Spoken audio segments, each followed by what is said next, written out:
नमस्कार शेतकरी मित्रांनो, आज आपण वैजापूर तालुक्यातील भोकरगाव या गावी आलो आहे आणि इथं मक्याचा प्लॉट पाहण्यासाठी आपण इथं आलोय. तर प्रगतशील शेतकरी यांचं आपण एकदा नाव विचारू, परिचय विचारू. भाऊ, नाव काय आपलं? माझं नाव नवनाथ अशोक भोपळे, राहणार भोकरगाव, तालुका वैजापूर, जिल्हा छत्रपती संभाजीनगर. मोबाईल नंबर 84 83 01 हा त्यांचा मोबाईल नंबर आहे. आणि ही मक्का तुमच्या शेतामध्ये दिसते, ही कोणती मक्का आहे? हे दिव्य शक्ती 111 दिव्य शक्ती सीडची 111, 111. मराठीमध्ये 111, बरोबर आहे ना? आणि किती पाकिट केलेले तुम्ही? हे आम्ही 2 पॅकेट मध्ये 1 किलो बियाणं आमचं उरलेलं आहे. 2 पाकिट केलेले म्हणजे 2.25 एकर झालेले आहे, बरोबर आहे. काय वाटलं तुम्हाला मक्क्यामध्ये? मक्यामध्ये आम्हाला तिचा स्टंप जबरदस्त वाटला, फुटवे 3-3, 4-4 आहे आणि तिचं जे हिरवळपणा आहे तो अगदी शेवटपर्यंत टिकून आहे. असं आहे. बर, बाकी दुसरं आता तुम्ही इतर दुसरे बी वाण करता, खरीप मध्ये केले असेल, त्याच्यात आणि याच्यात काय फरक वाटला तुम्हाला? फरक तर खूप आहे, कारण ते सिंगल मध्येच येते, एकच कणीस दाखवते, इथं 3-4 कणस दाखवले. याच्यात आपल्याला बेनिफिट आहे समजा. बरोबर. आपण शेतकऱ्याचा परिचय तर ऐकला. आपले दुकानदार विठू माऊली कृषी सेवा केंद्र, त्यांच्यावर एक शेतकऱ्यांचा अतूट विश्वास आहे आणि त्यांच्या दुकानचं बी नाव विठू माऊली.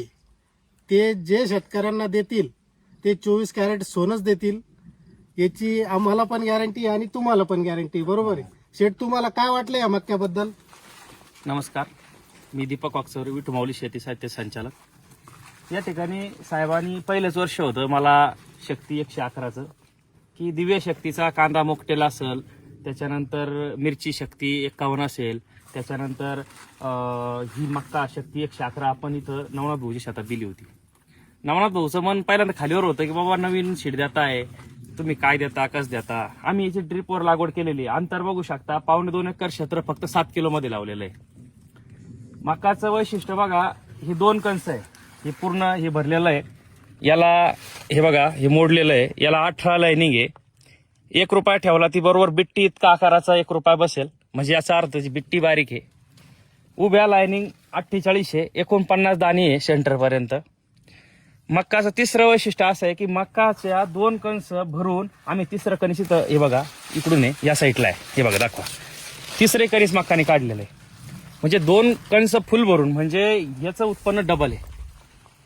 आपण ही मक्का दिल्यानंतर शेतकऱ्याचा प्रतिसाद चांगला भेटला. त्याच्यानंतर व्यवस्थापन 1 नंबर आहे. ते म्हणतात शुद्ध बीजा पोटी फळेरा साळ गोमटी. तुम्ही खत किती सोडलं असतं, फवारण्या किती घेतल्या असत्या, पण जर बीज खराब असतं तर शेतकरी काहीच करू शकत नाही. या मक्काचं आता बाजारामध्ये विल्टिंगचे प्रॉब्लेम चालू आहे. मक्काला भरपूर परिसरात, आमचं गाव मक्का 70% लागवड होती आणि ह्या लागवडीच्या तुम्ही बघू शकता ही मक्का परिपक्व झाली, हिचा हुरडा झालेला आहे. 8 ते 10 दिवसामध्ये मक्का काढलेला आहे. पण या मक्काचं वैशिष्ट्य असं आहे की आज एक पान सुद्धा वाढलेलं नाही, हे दाखवू शकता तुम्ही. कुठंही नाही, या 2.25 एकरमध्ये कुठंही या मक्काचं एक पान सुद्धा वाढलेलं नाही. अदरचा जर प्लॉट असता, बाजूचा 1-2 प्लॉट आहे, तर मका मूर घासाच्या लायकीची सुद्धा राहत नाही. शेतकऱ्याचा फायदा असा आहे, शेतकरी जर गाया स्वतःच्या असेल तर त्या दुधामध्ये प्रॉफिटच आहे. दुसरी गोष्ट, गाय जर स्वतःच्या नसेल तरी तो मका चारा विक्रीसाठी त्याला उपलब्ध आहे, म्हणजे त्याचा डबल बेनिफिट आहे. मक्याचा खर्च तो चाऱ्याच्या मूर घासाला देऊन करू शकतो. या वाणाबद्दल आम्ही खुश आहोत. येणाऱ्या हंगामामध्ये आमची प्लॅनिंग चांगली राहील. कंपनीचं मार्गदर्शन लाभलं आमचे काळे साहेब, सुराशे साहेब आणि कंपनीचे जे MD साहेब आहे त्यांचे खूप खूप धन्यवाद की ज्यांनी असं सीड हे आपल्याला विक्रीसाठी उपलब्ध करून दिलं. त्याबद्दल दिव्य शक्तीचे खूप आभार, धन्यवाद. शेठने दिलेली माहिती एकदम 100% बरोबर आहे आणि खरोखरच नजर लागेल असा प्लॉट भोकरगाव मध्ये उभा आहे. तुम्ही स्टंप पाहू शकता, एकदम स्टंप जबरदस्त आहे. तुम्ही कितीही काही केलं तरी हा स्टंप मोडणार नाही, वाकणार नाही. आणि टोकापर्यंत दाणे भरलेले आहे, एकदम टोकापर्यंत दाणे भरलेले आहे, शेंड्यापर्यंत. आणि दुसरी गोष्ट काय माहिती का, हे मक्काचं हे तो बुट्टा तुम्हाला दिसतोय ना, हे एकदम कॅप्सूल दाणा आहे. हे तुम्ही पाहू शकता, या ठिकाणी एकदम कॅप्सूल दाणा आहे.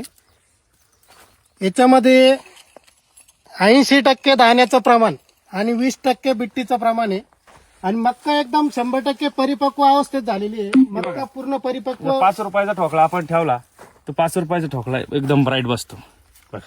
बरोबर. म्हणजे याच्यामध्ये बिट्टीचं प्रमाण कमी आहे, 20% आहे. दाण्याचं प्रमाण 80%. दाण्याची सेलिंग चांगल्या प्रकारे येईल याची, काही अडचण नाही. आणि मक्का परिपक्व होऊनही मक्का आज वाळलेली नाहीये. दुसरी गोष्ट, शेतकऱ्याचं म्हणणं असं आहे का आज मक्का काढणीला बी आली तरी ही चारा हिरवागार आहे. ह्या चारा मूर घासासाठी ती विक्री करून त्यांचा मक्काचा झालेला खर्च पूर्ण याच्यामध्ये कव्हर होऊ शकतो आणि तुम्हाला जो मक्काचा बेनिफिट येणार आहे तो 100% त्याच्यामध्ये येऊ शकतो. तर इतर शेतकऱ्यांना काय मेसेज द्याल तुम्ही आता पुढं? इतर शेतकऱ्यांना सांगू इच्छितो का सीड चांगलं आहे की बा तुम्ही पण घ्या, आणि मला तर व्यवस्थित वाटलं समजा. बरोबर आहे, 100% बरोबर आहे. आणि तुम्ही आता कोणती मक्का लावशाल पुढल्या वर्षी? दिव्य शक्ती दिव्य शक्ती सीडची 111. 111. धन्यवाद भाऊ.